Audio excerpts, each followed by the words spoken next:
Barry, it's been a sensational start to this William Hill World Championship. Yeah. Some great moments, but we'll start with the end of a career of a legend, Raymond van Barnevelds. Just a quick word on what he did for the sport. Well, Raymond is the word. Legend is a phrase, a word bandied around sometimes without reason, and in Raymond's case, it's not.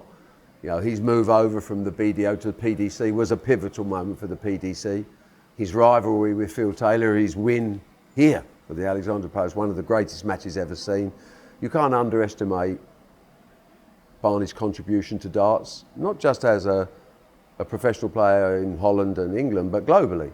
He's a recognisable. Barney's Army is famous, and pretty well the same as the Barney Army from cricket is famous around the world, and it's that level.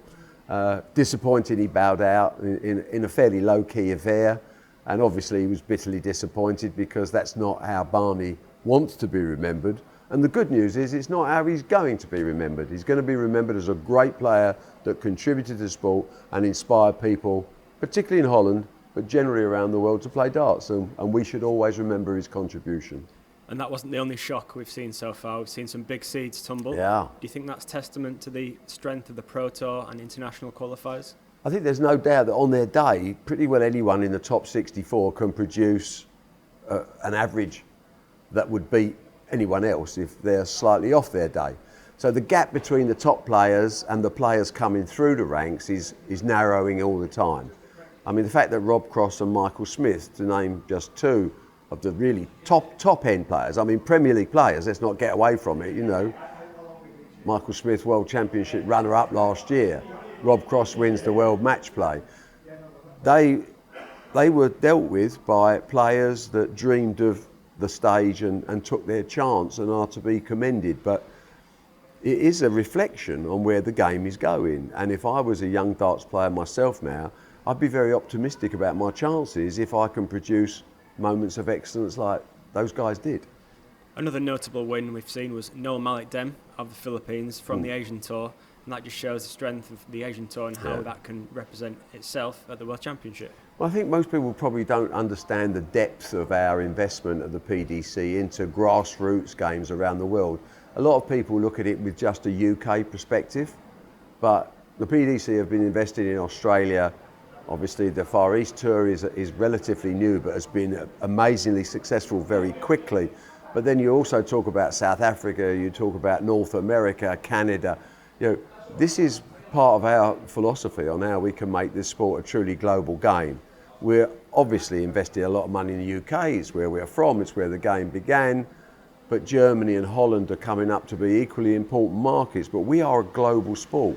And when I see, you know, the Filipino man come through so well the other day, you know it's money well spent, because what we are saying to young darts players all over the world is, look, this is a sport with no barriers to entry. You don't have to join an expensive club. The equipment's not expensive. Goodness me, you can put a dartboard up in your bedroom and practice. So it's a minimal cost to get into a global sport, unlike any other sport that's out there.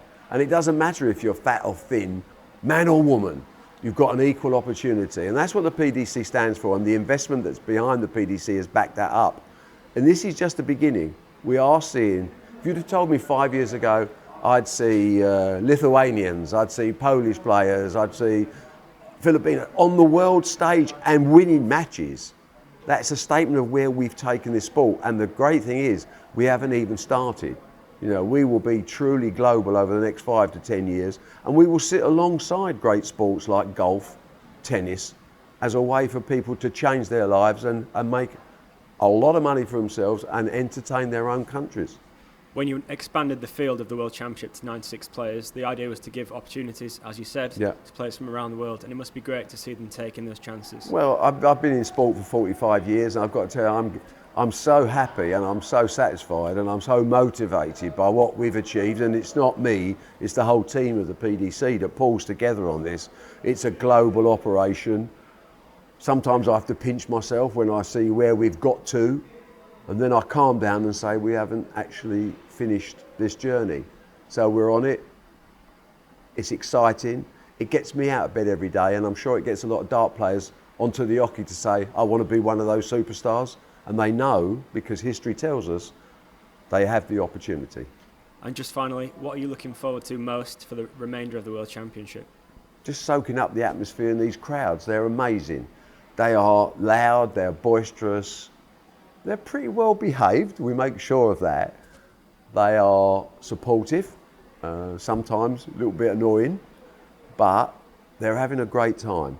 And the essence of sport is if you can leave an arena with a smile on your face, feeling you've had value for money, and look forward to going to work the next day to tell your mates about this unbelievable experience, then we know we cracked it. But we won't be complacent. We'll continue to push the barriers, make sure the fan experience is as good as it possibly can be, and then we're rewarded by total sellout every session. Welcome to the biggest party in the world.